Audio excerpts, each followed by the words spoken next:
يؤتي الحكمة من يشاء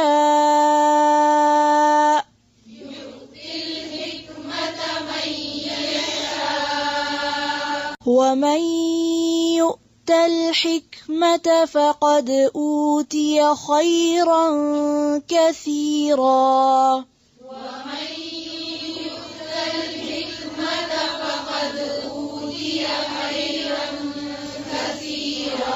وما يذكر إلا أولو الألباب.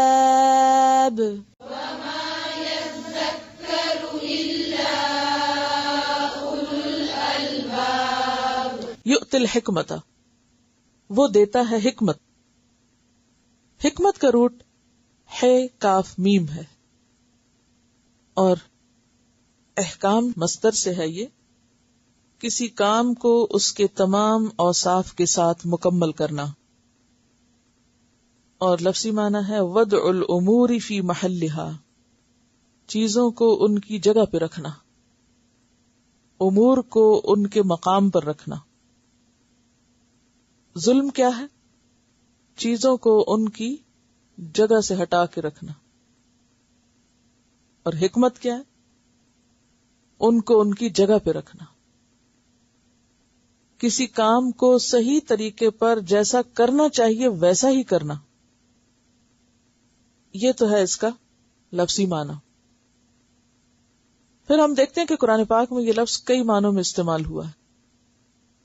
مثلا دانش، عقل مندی، سمجھ، علم، تدبر، تدبیر. تدبیر کے لیے بھی حکمت کا لفظ استعمال ہوتا ہے. اور پھر سب سے بڑھ کر دین کی سمجھ. دین کی سمجھ، اور یہاں بیسیکلی دین کی سمجھ کے لیے استعمال ہوا ہے. اور پیچھے آپ حکمت کا لفظ پڑھ چکے ہیں، وہاں حکمت نبی صلی اللہ علیہ وسلم کی سنت یا حدیث کے لیے استعمال ہوا تھا. یعلمہم الکتاب والحکمہ. یؤتی الحکمۃ، وہ دیتا ہے حکمت یعنی دین کی سمجھ یا کاموں کو درست طور پر کرنے کی صلاحیت اور سمجھ عطا کرتا ہے. کس کو؟ من یشاء، جس کو وہ چاہتا ہے. یہ اس کی دین ہے، خاص نعمت ہے. کچھ نعمتیں تو اس نے سب کو دے رکھی ہیں نا. مثلا سب کے پاس ناک ہے، سب کے پاس کان ہے، سب کے پاس زبان ہے، دیکھ سکتے ہیں. یہ ظاہری نعمتیں ہیں جو اللہ ماشاءاللہ بہت کم لوگوں کے سوا سب کو ملی. لیکن جو بصیرت ہے، سمجھداری ہے، کس موقع پہ کیا کہنا چاہیے، کس وقت کیا کرنا چاہیے، سینسیبل ہونا، کامن سینس رکھنا، یہ ہر ایک کو نہیں ملتا. جس کو وہ چاہتا ہے اس کو دیتا ہے.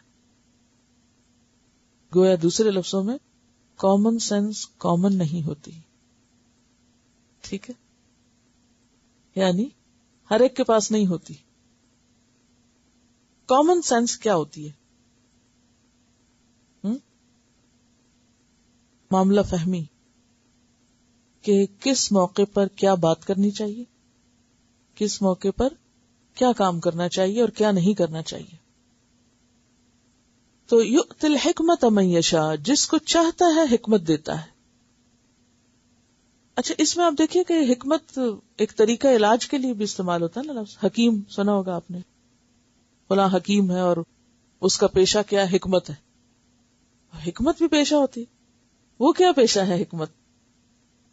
کہ کس بیمار کو کتنی دوا، کتنی ڈوز، کتنی دفعہ اور کیا کیا دینا چاہیے، کیا اسے کھانا چاہیے، کیا نہیں کھانا چاہیے. تو اس کا نام بھی حکمت ہے. یعنی جسمانی علاج کے لیے معالج کو کیا چاہیے؟ حکمت. اگر اس نے ذرا بھی ناسمجھی کا ثبوت دیا نا، ڈوز زیادہ کر دی یا کم کر دی، تو مریض کی جان بھی جا سکتی ہے. یعنی اس کی ناسمجھی سے، اسی لیے کہتے ہیں نا، نیم حکیم خطرہ جان، اور نیم ملا خطرہ ایمان.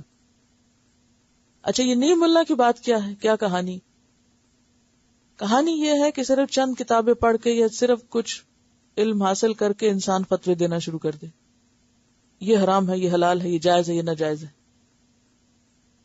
اب نیم ملا والی بات ہوگی نا کہ پتہ نہیں ہے پوری طرح، یا پتہ ہے لیکن کس وقت کس شخص کو کتنا مسئلہ بتانا ہے، یہ حکمت سے تعلق رکھتا ہے نا. یعنی نالج تو بہت ہے، ایک شخص کے پاس بہت نالج ہے، لیکن اس کو یہ سمجھ کوئی نہیں ہے کہ اب اس موقع پر مجھے اس میں سے نکال کے کون سی چیز رکھنی ہے، کیا کسی کو بتانا ہے، کیا نہیں بتانا. اب علم جو ہے، دین کا علم، یہ کوئی جمع تفریق حلال حرام کا نام نہیں ہے کہ انسان فوراً کہتا جائے یہ حرام، یہ حلال، یہ جائز یا ناجائز. نہیں، یہ دیکھنا پڑے گا کہ کس کانٹیکسٹ میں رکھ کے وہ بات کر رہا ہے. اسی کا نام حکمت.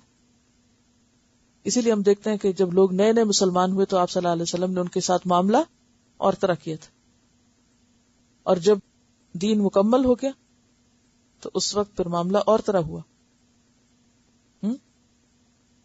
یعنی حالات، اوقات، ضروریات، انسانوں کی نفسیات، ان سب کو سامنے رکھ کر کوئی کام یا بات کرنا، یہ کیا ہے دراصل؟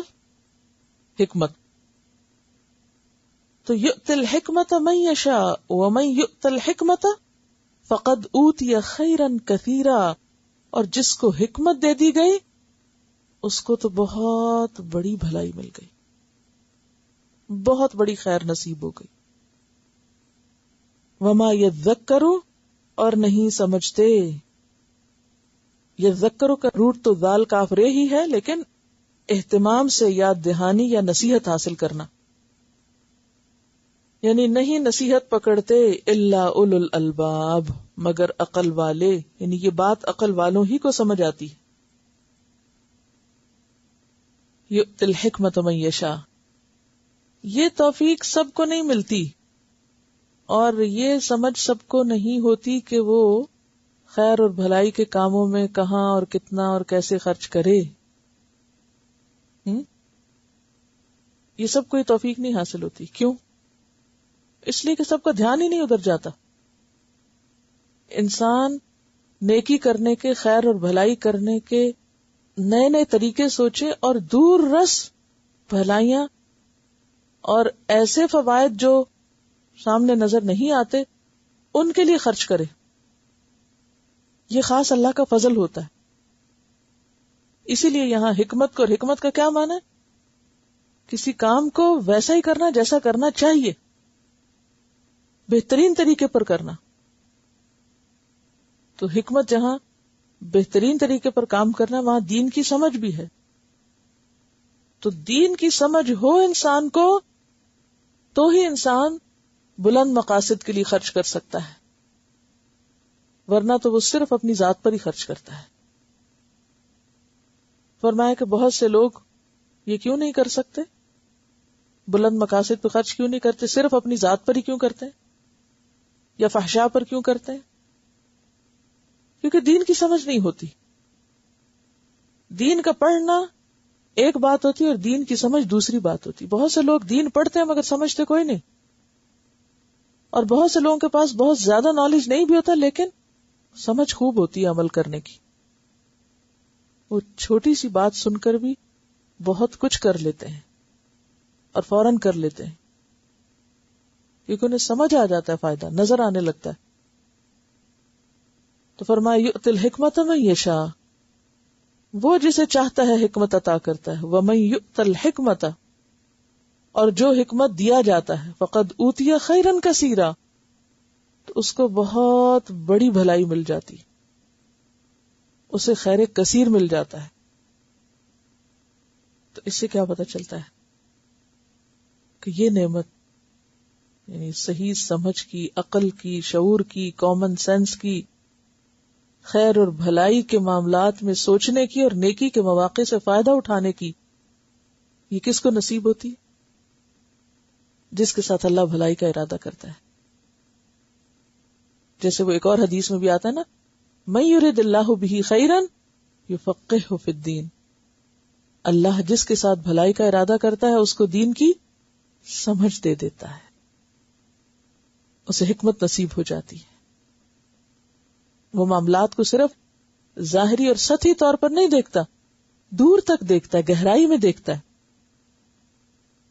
اور یہ بات ویسے بھی آپ دیکھیں کہ جس کو حکمت مل گئی، دین کی سمجھ مل گئی، اس کو خیر کثیر مل گیا.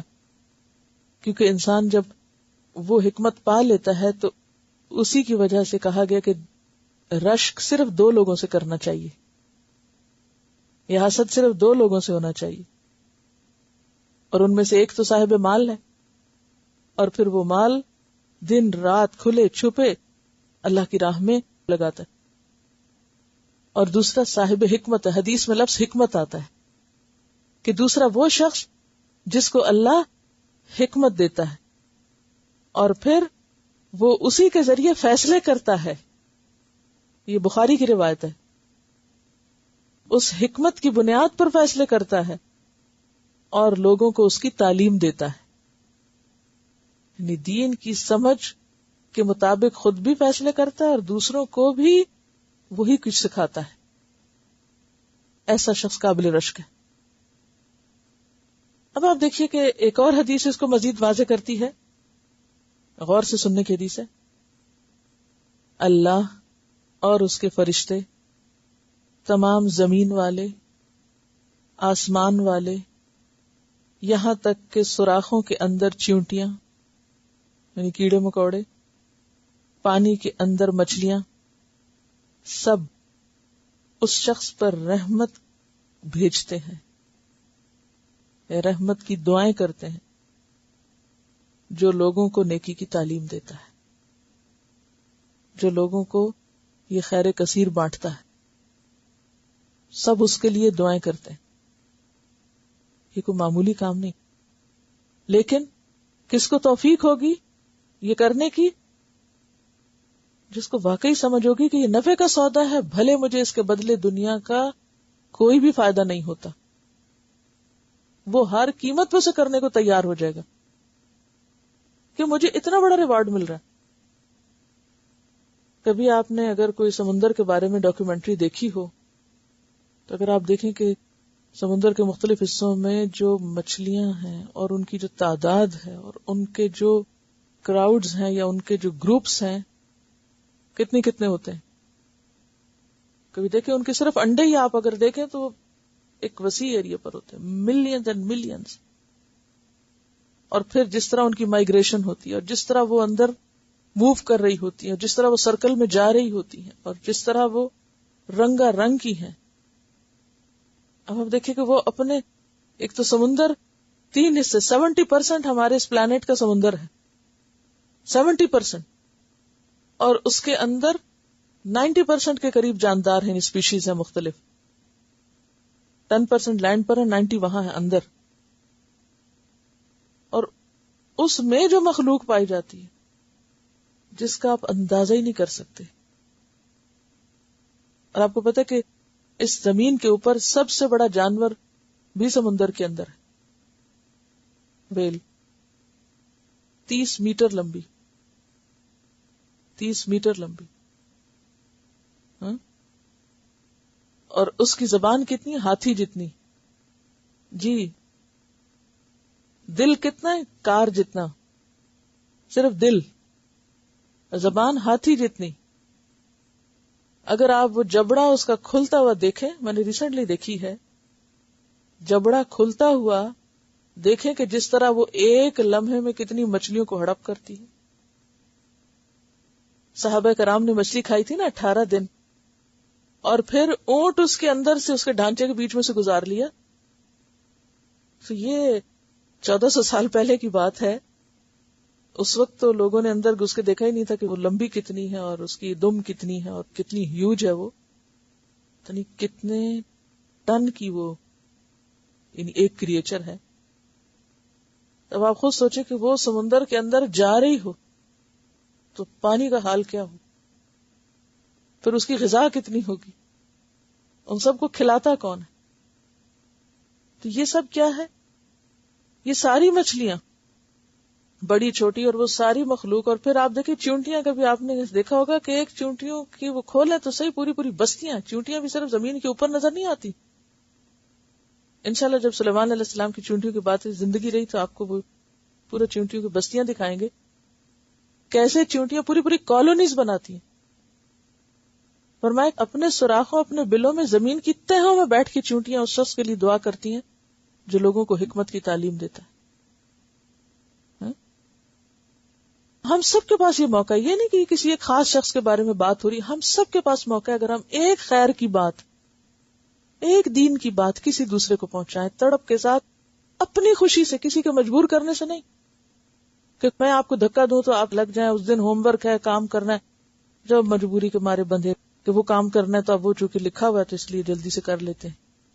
نہیں، خوشی سے، نیت سے، پھر آپ دیکھیں کہ اس کا ریوارڈ آپ کو کتنا ملتا ہے. کیونکہ یہ وہ چیز ہے جس کو اللہ نے خیر کثیر کہا ہے، اور جس کے ساتھ اللہ بھلائی کا ارادہ کر لیتا ہے کہ ہاں اس بندے کو میں نے نوازنا ہے، اس کو دین کی سمجھ دے دیتا، اس کو حکمت عطا کر دیتا ہے. اور جس کو حکمت دے دی گئی اس کو بہت بڑی خیر مل گئی. لیکن یہ سب کو سمجھ نہیں آتی بات. وَمَا يَذَّكَّرُ إِلَّا أُولُو الْأَلْبَابِ، یہ بات صرف عقل والے سمجھتے ہیں.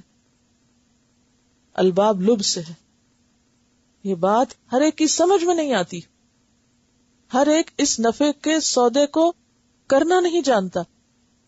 یہ صرف وہ کر سکتا ہے جس کے اندر عقل ہے، جو سمجھنا چاہتا ہے. اور یہی سمجھ جب آتی ہے تو پھر انسان صرف دین کی تعلیم نہیں دیتا، صرف حکمت بانٹتا ہی نہیں بلکہ اس کے مطابق خود بھی فیصلے کرتا ہے.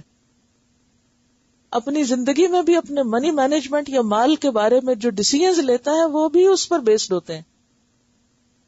ایسا ہی شخص دراصل دین کو سمجھنے والا شخص ہو سکتا ہے کہ وہ سوچ سمجھ کے اپنا مال خرچ کرے گا کہ کہاں سے اس کو زیادہ فائدہ حاصل ہو سکتا ہے. اب ایک عام دنیا دار انسان کو تو زیادہ فائدہ کس میں نظر آتا ہے کہ وہ اپنے مال کو مثلا دنیا کی کسی جگہ پر انویسٹ کر دے اور اس سے کوئی دنیا کا منافع کمائے. لیکن ایک شخص جس نے آخرت کا سودا کیا وہ بہانے ڈھونڈے گا کہ کوئی موقع مجھے نظر تو آئے، کوئی موقع ملے تو صحیح کہ میں وہاں کے لیے انویسٹ کروں جہاں کی آمدنی اور نفع کبھی ختم ہونا ہی نہیں. یہی وہ فرق ہے ہمارے اور صحابہ کرام میں، اسی جذبے کا فرق ہے کہ انہوں نے ایک ایک چیز دے ڈالی. اب آپ دیکھیں کہ حضرت عبد الرحمن بن عوف کے بارے میں آپ نے کل سنا تھا. میں سوچتی ہوں کہ آج بھی دنیا میں مالدار لوگ موجود ہیں لیکن عبد الرحمن بن عوف والا دل نہیں ہے. انہیں کسی نے پابند نہیں کیا تھا کہ وہ ازواج مطہرات کا خیال رکھیں، لیکن انہیں خود نظر آ رہا تھا کہ رسول اللہ صلی اللہ علیہ وسلم دنیا سے جا چکے ہیں، ان کی ذمہ داری تھی، آپ نے تو ان کے لیے کچھ نہیں چھوڑا اپنے ازواج کے لیے، مجھے اللہ نے دیا تو اسے اپنی ذمہ داری سمجھ کر خود آگے بڑھ کے وہ کام کرتے ہیں، کسی کے کہنے پہ نہیں، کسی کے بتانے پہ نہیں. ایک ہوتا کوئی ہمیں بتائے اچھا کہاں کریں کیسے کریں، اور ایک ہوتا کہ بندے کو خود سوجھ جاتا ہے. یہ کیسے سوجھا؟ اوروں کو جو نظر نہیں آیا اس کو نظر آیا. یہ کیسے نظر آیا؟ یہ اللہ دکھاتا ہے، اور اس کو دکھاتا ہے جس کے ساتھ اس نے بھلائی کا ارادہ کیا ہوتا ہے. اس بندے کو میں نے نوازنا ہے. اسی لیے دو لوگوں پر رشک جائز ہے. ایک وہ جسے اللہ نے مال دیا اور پھر وہ مال دن رات کھلے چھپے اللہ کی راہ میں خیر اور بھلائی کے بہترین کاموں میں لگاتا ہے.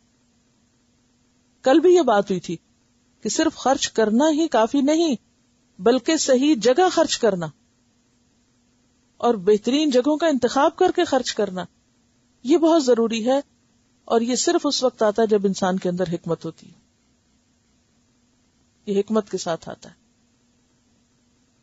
اور یہ حکمت، یہ فیصلے کی قوت، یعنی حکمت بیسیکلی ہے کاف میم، حاکم لفظ بھی اسی روٹ سے ہے، فیصلہ کرنے کی صلاحیت.